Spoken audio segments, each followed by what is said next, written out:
السلام علیکم، کیسے ہیں جی؟ تو میں تم میری ہو ناول بھی جلدی ہی دوں گی۔ ابھی یہ ناول تھوڑا سا آگے بڑھا رہی ہوں اور شارٹ ایپیسوڈس دے رہی ہوں۔ اچھا جی، تو میں نے تھوڑی سی رد و بدل کی ہے اس ناول میں، کیونکہ اگر نہ کروں تو پھر ناول بہت لانگ ہو جانا ہے اور کپل بھی بہت زیادہ ہو جاتے، اس لیے میں کوشش کر رہی ہوں کہ کپل بھی زیادہ نہ ہو اور ناول بھی بہت لانگ نہ ہو، کیونکہ لانگ ناول پھر بورنگ ہو جاتا ہے۔ اس لیے باقی ابھی ناول کا شروع ہے، اس لیے جیسے ہی کچھ آگے بڑھے گا سمجھ آ جائے گی۔ تم میری ہو ناول کے بھی جلدی ایپیسوڈ دینا شروع کروں گی۔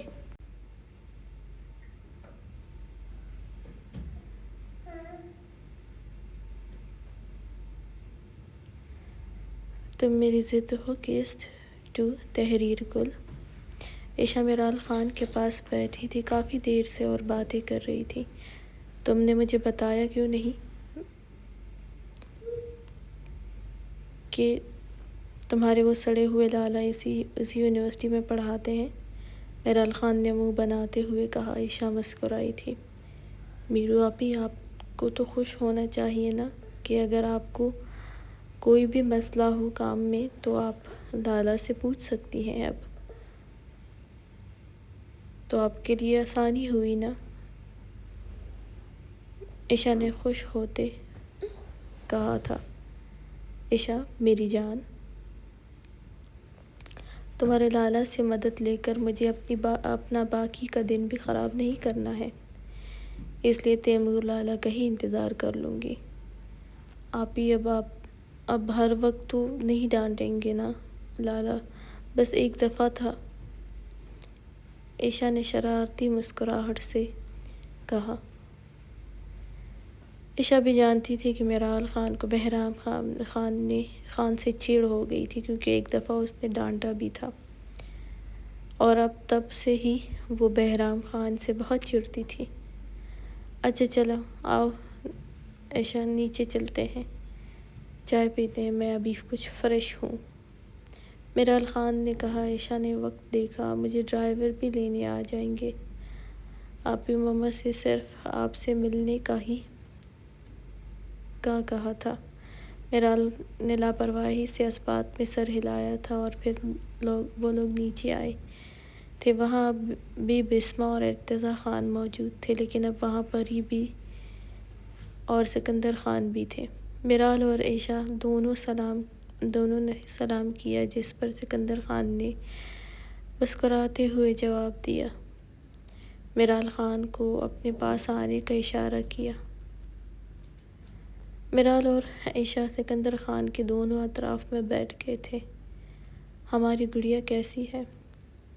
سکندر خان نے عشا کو دیکھ کر اس کے سر پر ہاتھ رکھتے ہوئے کہا تھا۔ میں ٹھیک ہوں، ہمارے لیے تو نہیں آئی ہوگی آپ، مجھے اتنا تو پتہ ہے، اپنے میرو آپی کے لیے آئی ہوگی، ہے نا؟ سکندر خان نے عشا کے مسکراتے چہرے کی طرف دیکھا۔ اس کی ایک گال پر ڈمپل پڑتا تھا جب وہ مسکراتی تھی، اور یہ اور بھی اس کو خوبصورت بناتی تھی۔ جی انکل، وہ آج میرو آپی کا یونیورسٹی میں پہلا دن تھا نا، اس لیے اب سب ہی مسکراتے ہوئے عشا کو دیکھ رہے تھے۔ میرال اور عشا اب سکندر خان کے ساتھ بیٹھی ان سے خوب لاڈ اٹھا رہی تھی۔ صرف بسمہ وہاج تھی جسے یہ سب اچھا نہیں لگ رہا تھا۔ وہ گھور کر عشا کو دیکھ رہی تھی۔ اس کے سر پر چادر ہر وقت خان حویلی میں وہ بھی بالکل میرال خان کی طرح ہی حیثیت رکھتی تھی، بلکہ یہی نہیں، یہاں ماہنور سفیان خان بھی جب آتی تو پھر بھی ایسا ہی ہوتا تھا۔ امل اور زمل علیان خان کی بیٹیاں تھیں۔ وہ بھی عشا کے ساتھ ہی کالج میں تھی۔ بسمہ کو پتہ نہیں کیوں لگتا تھا کہ اس سے زیادہ یہاں سب کو اہمیت دی جاتی تھی، لیکن ایسا کبھی نہیں ہوا تھا، یہ صرف اس کی ہی سوچ تھی۔ جو ارتضیٰ خان ہمیشہ دور کرنے کی کوشش کرتا تھا، لیکن وہ اپنے دل میں اب عائشہ کے لیے خاص کچھ بھی اچھا نہیں سوچتی تھی۔ وہ نہیں چاہتی تھی کہ عائشہ خان حویلی آئے، لیکن ایسا وہ کبھی نہیں کر سکتی تھی۔ بسمہ اور ارتضیٰ خان کی شادی کی یونیورسٹی میں ملے تھے، دونوں ہی ہم عمر تھے۔ وہاں بسمہ اور ارتضیٰ خان کو ایک دوسرے سے محبت ہو گئی تھی۔ بسمہ وہاج گھر والے سکندر خان کے گھرانے سے نہیں تھے، نارمل سے گھرانے سے تھی بسمہ وہاج، لیکن ارتضیٰ خان کو پسند تھی۔ سکندر خان نے اس کو دیکھ کر کہا بھی تھا کہ ابھی شادی نہ کرے، لیکن ارتضیٰ خان نہیں مانا۔ اس وقت بسمہ نے ہی کہا تھا کہ اس کے گھر والے انتظار نہیں کریں گے، اس لیے شادی کرنی چاہیے۔ اس کو بس بسمہ پسند تھی۔ اس طرح بسمہ اور ارتضیٰ خان کی شادی پڑھائی کے دوران ہی ہو گئی تھی۔ ان کی شادی کو 3 سال ہو گئے تھے۔ ارتضیٰ خان سکندر خان کے ساتھ بزنس سنبھالنے لگا تھا۔ کچھ وقت بعد بسمہ نے بھی ارتضیٰ خان سے اس کے ساتھ آفس میں کام کرنے کا کہا، لیکن یہاں سکندر خان اور تیمور خان نہیں مان رہے تھے۔ خان حویلی میں کچھ تناؤ سا رہنے لگا تھا۔ بسمہ کا کہنا تھا وہ اتنا پڑھنے کے بعد حویلی میں نہیں بیٹھ سکتی ہے، اس کی ضد تھی، اس لیے افسر خان بیگم اور حاکم خان پریشے خان کو پریشان دیکھ کر ہی تیمور اور سکندر خان کو راضی کر لیا تھا، لیکن اس کے آفس چینج تھے۔ ارتضیٰ خان نے بسمہ کو بہت سمجھایا، لیکن وہ سکندر خان کے سامنے آئی تھی کہ وہ لوگ اس کو اگر اپنے ساتھ نہیں رکھ سکتے ہیں تو وہ کہیں اور جاب کرے گی۔ بس اس بات کی وجہ سے اس کو کام کرنے کی اجازت دی گئی۔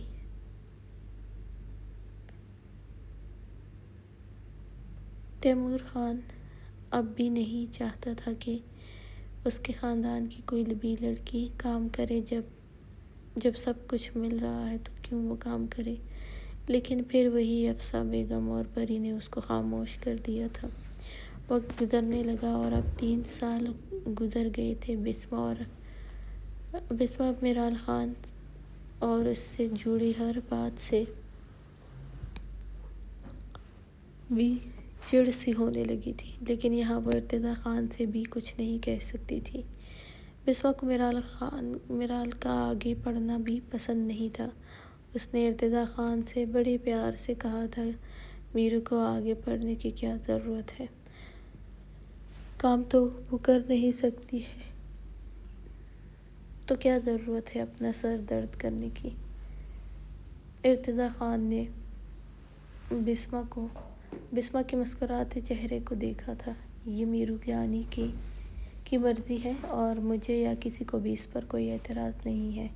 صرف کام کرنے کے لیے نہیں پڑھا جاتا ہے۔ اور وہ اس انداز میں بولا تھا کہ بسمہ ایک پل کے لیے چپ سی ہوئی تھی۔ اسے لگتا تھا کہ میرال اس کی برابری کرنے کے لیے آگے بڑھنا چاہتی ہے۔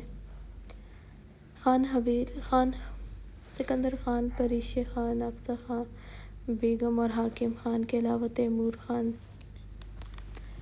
ارتضیٰ خان اور اس کی بیوی بسمہ اور گھر بھر کی لاڈلی میرال خان بھی افسر اور حاکم خاندان کی کسی شادی میں گئے تھے۔ عابد خان اپنے کمرے میں تھا، کچھ طبیعت ٹھیک نہیں تھی، اس لیے وہ بہرام خان کے آفس آتے ہی خان ہاؤس واپس آئے تھے۔ وہ بھی سوات ہی شفٹ ہو گئے تھے۔ حلیمہ خان اور کنزہ خان بھی خان ہاؤس میں ہی رہتے تھے۔ آلیان خان اور کنزہ کا ایک ہی بیٹا تھا، شہرام خان، جو کہ 1 سال ہی چھوٹا تھا بہرام خان سے، اور آج کل وہ دوستوں کے ساتھ پاکستان سے باہر تھا۔ حلیمہ خان کے کمرے میں ہوتی تھی۔ میرال خان کی طرح سبھی حلیمہ خان کو پھپھو خانم کہتی تھی اور خان ہاؤس میں عائشہ بہرام اور شہرام خان کی اکلوتی بہن تھی۔ شہرام خان بھی عائشہ کو بہن سمجھتا۔ وہ 17 سال کی تھی لیکن بڑی لگتی تھی۔ عائشہ نہیں آئی ابھی تک۔ عابد خان نے کپڑے چینج کرتے ہوئے ڈریسنگ روم سے باہر آتے ہوئے مریم کو دیکھ کر کہا تھا۔ مریم نے نفی میں سر ہلایا۔ آپ کو تو پتہ ہے وہ میرو کے ساتھ ہی تھوڑا خوش ہوتی ہے، اس لیے میں چھوڑ دیتی ہوں۔ عابد خان نے اس بات میں سر ہلایا۔ بہرام سے کہہ دیا ہے میں نے، وہ واپس آتے ہوئے عائشہ کو ساتھ لے آئے گا، مریم نے کہا۔ تیمور خان سیڑھیوں سے نیچے آیا۔ بابا جان بہرام آیا ہے۔ تیمور خان نے لاؤنج میں سکندر خان اور ارتضیٰ خان کو دیکھ کر کہا۔ وہ اپنی کسی میٹنگ کے بارے میں ہی باتیں کر رہے تھے۔ بہرام خان اندر داخل ہوا۔ لاؤنج میں سکندر خان بھی کھڑے ہوئے تھے۔ آ جاؤ۔ بہرام خان سکندر خان سے گلے ملنے کے بعد ارتضیٰ خان اور تیمور خان سے ملا تھا۔ اس وقت رات کے 8 کا وقت ہو رہا تھا۔ انکل بس عائشہ کو لینے آیا ہوں۔ وہ بیٹھے تو بہرام خان نے کہا، میں جانتا ہوں تم اس کو ہی لینے آئے ہو۔ سکندر خان نے کہا، اتنے اچھے تو تم نہیں ہو کہ خود سے ملنے آ جاؤ۔ بہرام خان سکندر خان کی بات پر مدھم سا مسکرایا تھا۔ لیکن ابھی کھانے کا وقت ہے، کھانے کے بعد ہی جانا، سکندر خان نے کہا۔ بہرام خان نے نفی میں سر ہلایا۔ نہیں انکل، بابا عائشہ کا ویٹ کر رہے ہیں۔ وہ تھکا ہوا تھا اس لیے جانا چاہتا تھا یہاں سے۔ تبھی پری آئی تھی۔ بہرام بھی آیا ہے، پری نے مسکراتے ہوئے کہا تھا۔ ہاں، عائشہ کو لینے آیا ہے، سکندر خان نے کہا۔ نہیں ایسے نہیں، بس کھانا لگ گیا ہے، کھانے کے بعد ہی چلنا تم۔ چلو آ جاؤ، پری نے سب کو دیکھ کر کہا تھا۔ تو مجبوراً بہرام خان کو بھی اٹھنا پڑا۔ زیادہ منہ نہ بناؤ، گھر میں کون سی تمہاری بیوی انتظار کر رہی ہے جو تمہیں جلدی ہے جانے کی۔ تیمور خان نے بہرام خان کو گھور کر کہا۔ وہ لوگ ڈائننگ ٹیبل تک آئے تھے۔ تیمور خان کی بات پر سب نے مسکراتے ہوئے بہرام خان کو دیکھا تھا۔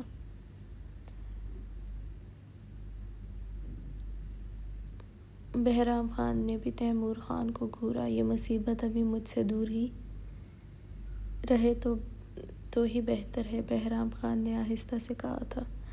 تبھی کچن سے ہنستی مسکراتی عائشہ سے باتیں کرتی میرال خان آئی تھی۔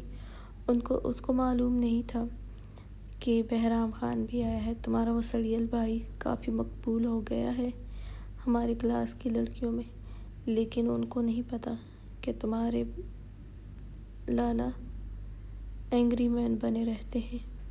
وہ عائشہ سے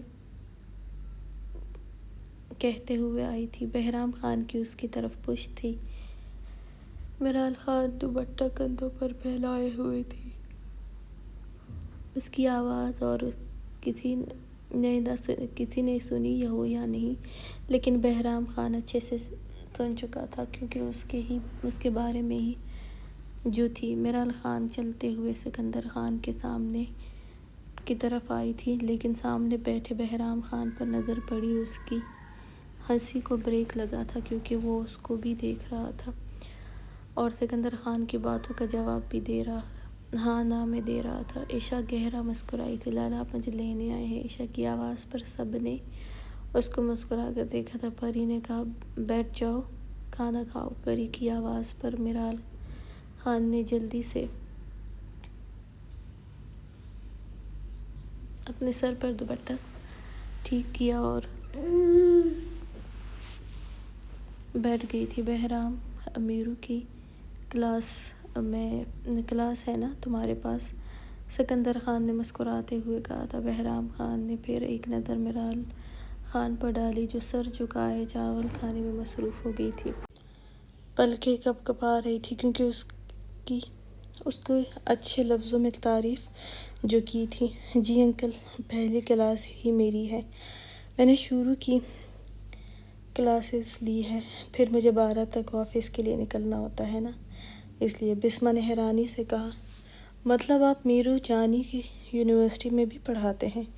بسمہ کی بات پر بہرام خان نے بنا اس کی طرف دیکھے ہی اس بات میں سر ہلایا۔ وہ نیٹ کا دوپٹہ سر پر جمائے ہوئی تھی جس سے اس کا وجود چھپتا تو نہیں لیکن وہ ارتضی خان کے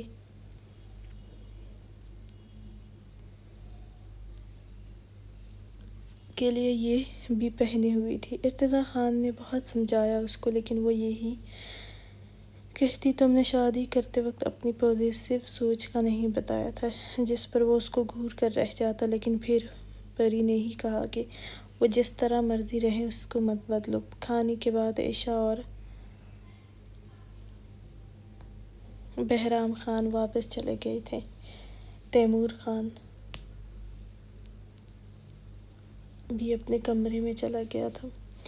میرال خان کلاس میں داخل ہوئی، اس کی دوستیں بھی ساتھ تھیں۔ یار ایسا کرتے ہیں آج پہلی لائن میں ہی بیٹھ جاتے ہیں۔ کومل نے میرال جو اپنی سیٹ کی طرف جا رہی تھی اس کا بازو پکڑ کر اپنی طرف گھسیٹا اور پہلی ہی لائن میں بیٹھی تھی۔ میرال خان نے کومل کو گھورا، ایسے تم ٹاپر ہو نا، جو اس لائن میں پروفیسرز کے سامنے بیٹھنے کا شوق ہو رہا ہے تمہیں؟ میرال خان کی بات پر کومل نے مسکراتے ہوئے کہا، چلو ٹاپر نہ سہی، بہرام سر کو قریب سے تو دیکھ ہی سکتے ہیں نا۔ میرال خان نے حیرت سے اس کو گھورا تھا، شرم نہیں آتی تمہیں یہ سب بولتے ہوئے بھی، اپنے منگتر کے ہوتے ہوئے؟ کومل نے گہری سانس لی، نہیں میں نے کون سا ان کے ساتھ عشق معشوقی شروع کر لی ہے، بس صرف دیکھنا ہی تو ہے۔ اچھا مرو دیکھو اس سڑے ہوئے انسان کو، میں تو کل سے اسی پریشانی میں ہوں کہ صبح ہی صبح ان کی شکل دیکھنے کو ملے گی اور پھر سارا دن فضول گزرے گا۔ تبھی بہرام خان کی کلاس شروع ہوئی تھی اور وہ اندر داخل ہوا، سلام کے بعد جلدی ہی اپنے ٹاپک کی طرف آیا تھا۔ وہ بڑی اچھی طرح سے سمجھا رہا تھا، بلکہ لڑکیاں تو بڑے غور سے اس کو دیکھ رہی تھی۔ میرال خان بھی ساتھ ساتھ نوٹ تو کر رہی تھی، لیکن جب وہ اس کو دیکھتی بہرام خان بھی دیکھ لیتا تھا۔ میرال خان جلدی سے نظریں پھیر لیتی تھی، اس کی نظریں ہی اتنی سخت ہوتی تھی کہ سمجھ آتے آتے ہی سب بھول جاتا تھا، اور ایسا پورے وقت میں ہو رہا تھا۔ اینڈ میں بہرام خان نے سب کی طرف ایک نظر ڈالتے ہوئے کہا، اگر کسی کو کچھ پوچھنا ہے تو پوچھ سکتا ہے۔ لڑکوں میں سے کچھ نے پوچھا، تبھی کومل نے کہا، بیرو کچھ سمجھ نہیں آیا تھا تو پوچھ لو سر سے۔ اب میرال خان نے اپنی گھنی پلکیں اٹھا کر کومل کی طرف دیکھا، کیا بتاؤں کچھ بھی سمجھ نہیں آیا مجھے تو۔ کومل نے میرال خان کی بات پر کہا، اچھا پھر بہرام خان کی طرف دیکھا، سر میرال خان کو سمجھ نہیں آیا کچھ۔